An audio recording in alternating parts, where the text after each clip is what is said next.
Hello guys, मैं शुभित वाजपेयी आप सभी का बहुत बहुत स्वागत करता हूं अपने इस यूट्यूब चैनल पे जिसका नाम है पॉलिटिकली शुभित। तो क्योंकि आप सब पॉलिटिकली शुभित पर आए तो कुछ पॉलिटिकल ही है जिसके साथ हम शुरुआत करने वाले हैं। हाल फिलहाल में देश के कृषि मंत्री श्री शिवराज सिंह चौहान जी फ़्लाइट से ट्रैवल करके कहीं जा रहे थे और वो जो फ़्लाइट थी वो एयर इंडिया की थी। तो एयर इंडिया ने उनके टिकट की बुकिंग के उपरांत उन्हें टूटी और धसी हुई सीट्स दी बैठने के लिए, और नेताजी ने इसे अब ऑनलाइन पोस्ट में शेयर किया, जिसके बाद रातों रात एक बस क्रिएट हो गया पूरी कंट्री में कि ये हो क्या रहा है। अब चूंकि वो एक बहुत ही बड़े नेता हैं, बहुत ही प्रख्यात हस्ती हैं, जब उनके साथ ये हो सकता है तो आम व्यक्तियों के साथ, आम जनमानस के साथ तो क्या ही होता होगा, आप लोग खुद ही सोच सकते हैं। पहली बात तो एयरलाइंस कंपनीज जितनी भी हैं आज के टाइम पे, जितनी भी एयरलाइन कंपनीज हैं, उनको केवल लूट मचानी है, उनको केवल लोगों से पैसे लेने हैं, सुविधाएं देनी नहीं है। जिस हिसाब से वो पैसे चार्ज करती हैं या जिस हिसाब से वो टिकट की बुकिंग करती हैं, उस हिसाब से उनका मैनेजमेंट वैसा नहीं है। इसी को लेकर के हम चर्चा करना चाहते हैं आज अपने इस वीडियो में। आगे बढ़ने से पहले थोड़ा सा और इस तरफ मैं आप सबका ध्यान आकृष्ट करना चाहता हूँ कि आपको याद होगा कोरोना टाइम से पहले ये थोड़ा थोड़ा बूम कर रहा था एयरलाइंस उद्योग। इसको एकदम से कोरोना के बाद पता नहीं क्या हो गया इस बिज़नेस को, कैसे ये अफेक्ट हो गया, आई डोंट नो। जिस टिकट के लिए आप लोग 4 साल पहले तक 3,000 रुपये देते थे, उसका थोड़ा सा प्राइस राइज होकर के पहुंचा 6,000 रुपये। और आज के टाइम पे आपको जानकर हैरानी होगी कि उसी सेम टिकट की कॉस्ट 12 से 20,000 और इवन 35,000 तक पहुंच चुकी है। इतना ज़बरदस्त प्राइस इन्फ्लेशन क्या मिडिल क्लास को और किसी लोअर मिडिल क्लास तबके को ट्रैवल करने देगा एयरलाइंस के थ्रू या नहीं? मैं बस ये जानना चाहता हूँ। हमारे देश के मुखिया यशस्वी प्रधानमंत्री नरेंद्र मोदी जी कहते हैं कि हवाई चप्पल पहनने वाला भी एयरलाइंस से सफ़र करेगा, लेकिन हवाई चप्पल पहनने वाले की केवल हवाई चप्पल ही बचेगी, बाकी उसके कपड़े लत्ते सब कुछ बिक जाएगा एक बार सफ़र करने में। ये स्थिति हो गई साथियों आज के टाइम पर।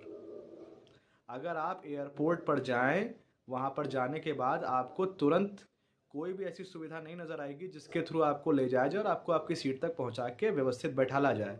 आपको टेक्निकल इशू बताकर वहाँ रोका भी जाएगा।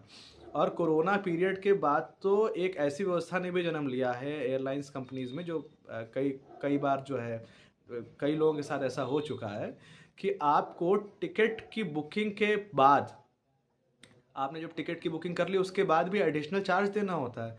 जैसे आपने पहले तेल के लिए पैसे दिए थे, आप सीट के लिए दे रहे हैं, ये क्या बात हुई भाई? और इतना ही नहीं, आज के टाइम पर एक बड़ा ही विचित्र नियम भी सरकार ने बनाया हुआ है।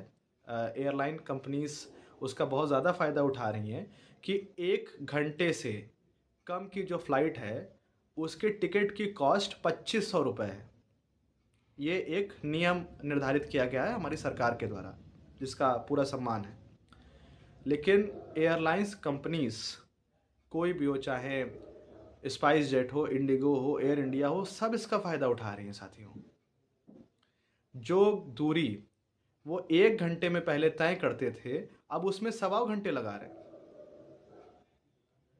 तो सारा लब्बो लुआब कहने का यही है साथियों कि चाहे बैगेजिंग की समस्या हो, चाहे रिफ़ंड का मिलना हो या ना मिलना हो, सीट मिलने की व्यवस्था हो, चाहे सीट टूटी हो या सही हो उसको सुनिश्चित करने की व्यवस्था हो, चाहे कोई भी एयरलाइंस कंपनीज़ की पॉलिसी हो आज के टाइम में, वो पूरी तरह से केवल लूट मचाने का कार्य कर रही हैं और आम जनमानस को परेशान करने का कार्य कर रही हैं। इसके अलावा कुछ और नहीं कर रही।